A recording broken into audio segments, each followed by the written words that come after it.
माँ मातंगी की हम बात करें तो वो एक ऐसी महाविद्या है जो कलयुग के लिए मैं बोलूँगी बहुत फलदायी है। माँ मातंगी को तांत्रिकों की सरस्वती कहा जाता है।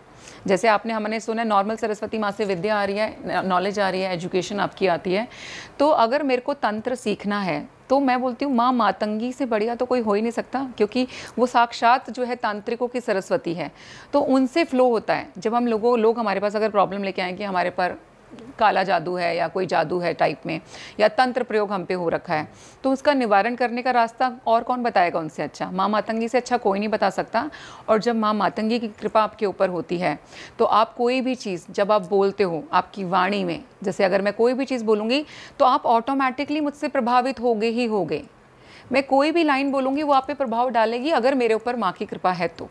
नहीं है तो मैं कहती हूँ कई बार ज्ञानी ज्ञान देता रहता है, कोई नहीं सुनता उसको, कोई नहीं सुनेगा। तो माँ कृपा बहुत बड़ी चीज़ है। मानो तो सब कुछ और ना मानो तो कुछ नहीं। माँ के लिए भाव बहुत ज़्यादा इम्पॉर्टेंट है, लेकिन दोनों ही रूप होते हैं माँ के। लेकिन जब माँ अपने स्वरूप में वहाँ पर विराजमान होती हैं, और मैंने बताया कि माँ के केस के अंदर तो आप उनको झूठा भोगे अर्पण करते हो, क्योंकि इसके पीछे एक स्टोरी भी है यहाँ पे जो मैं क्विकली कवर करूँगी। कि माँ मातंगी की जब हम बात करते हैं तो माँ मातंगी को एक बार अपने घर जाना था। तो वो शिव भगवान को बोलती हैं कि प्रभु मैं अपने घर जाती हूँ, मैं कुछ टाइम बाद वापस लौट के आ जाऊँगी। तो शिव जी बोलते हैं हाँ लौट आना, वरना हम आपको लेने आ जाएंगे। माँ पार्वती चली जाती हैं और वो अपने आराम से मग्न हो जाती हैं, और बहुत टाइम हो जाता है उनको, वो वापस नहीं आती। तो शिव भगवान एज़ यूजुअल, अब पति बेचारा क्या करे, है ना, बीवी तो लेकर आनी है। तो शिव भगवान उनको लेने के लिए वहाँ पर पहुँच जाते हैं, और वो उनको आग्रह करते हैं कि देवी अब बहुत टाइम हो गया, आप जो है वापस चलें। तो देवी उस टाइमिंग पे अलग रूप में होती है, क्योंकि उनको होता है कि मैं भी जिन लोगों के लिए यहाँ पर आई हूँ, जो लोग मेरी सेवा भावना कर रहे हैं, मैं उनके लिए कुछ तो यहाँ पर कर पाऊँ, तो वो उसमें थोड़ा सा व्यस्त होती हैं। तो लेकिन जब शिव भगवान वहाँ पर पहुँचते हैं तो बोलते हैं कि इसको ऐसे समझ में नहीं आएगा, ये तो भाई मुझे ले करके ही जाएंगे।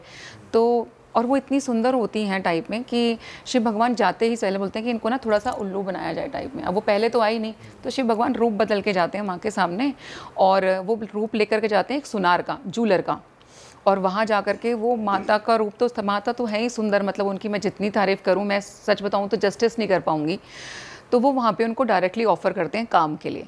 काम is like lust that sex you talk about, कि मुझे तुम बहुत पसंद हो और मैं तुम्हारे साथ में काम वासना की इच्छा रखता हूँ, तो तुम बताओ तुम्हारा क्या कहना है। तो माता को एक बार तो बहुत गुस्सा आता है, बट वो जैसे ही उनको गुस्से वाले रूप में आती हैं, उनको समझ में आ जाता है कि ये तो प्रभु ही हैं। तो बोलती हैं कि ठीक है, एक काम करते हैं, आप यहाँ से इस गांव से बाहर जाइए, जंगल में आप वास कीजिए, मैं रात को आपसे वहीं पर मिलने आऊँगी। और माता जो है रूप बदल करके उस टाइमिंग पे माँ ने जो है ये इसका जो मैं आपको नाम बता रही हूँ, यक्षिणी का रूप लेती हैं, और फिर माँ जो है वहाँ पर चांडालनी रूप में वहाँ पहुँचती हैं। तो चांडाल का जो रूप होता है वो दिखने में वैसा सुंदर नहीं होता, और माँ चांडालनी के रूप में ही जो है शिव भगवान के साथ में काम की जो क्रिया है उसको पूरा करती हैं। तब से ही जो है भगवान, जो शिव भगवान है, उनको मतंग बनाया गया, यानी कि माँ मातंगी और माँ मतंग। तो मतंग भैरव जो है, उसी दिन से भगवान को मतंग भैरव के रूप में जाना गया, कि तब से उनके अंदर भी वो गुण आ गए कि मतंग भैरव भी जो है वो बहुत प्रचंड हो जाते हैं, कि अगर उनको भी कोई चीज़ बर्दाश्त ना हो। तो होता है ना कि बीवी अगर अपने रूप में डालना चाहे, जैसे हम बोलते हैं, तो वो उसके पास वो शक्ति दी गई है कि वो अपने रूप में डाल सकती है। तो तब से शिव भगवान भी मतंग भैरव के रूप में जाने गए, और माँ मातंगी को जाना गया कि किसी ने अगर बोल दिया कि गरीबों की कोई देवी नहीं होती, तो वो खुद स्वयं आकर के आई। जो आप देखोगे आदिवासी वगैरह होते हैं, उनके कपड़े वगैरह भी नहीं है, खाने का भी ऐसा ही है। तो वो आगे से उन्होंने बढ़ करके उनका झूठा वहाँ पर खाया, और तब से उन्होंने बोला कि इनकी देवी जो है वो मैं कहलाऊँगी, और मैं आज से सिर्फ झूठा भोजन ही आपसे जो है लूँगी। अगर आप उनको सच्चा खाना खिलाओगे, आप रखा रहेगा वहाँ पे, वो भोग नहीं लगाती। And she is very quick to give. उन सबसे अच्छी चीज़ क्या है, कलयुग में हमारे को प्रॉब्लम क्या है कि यार हम ना कोई नियम फॉलो नहीं कर सकते, रूल फॉलो करने में सबको प्रॉब्लम है।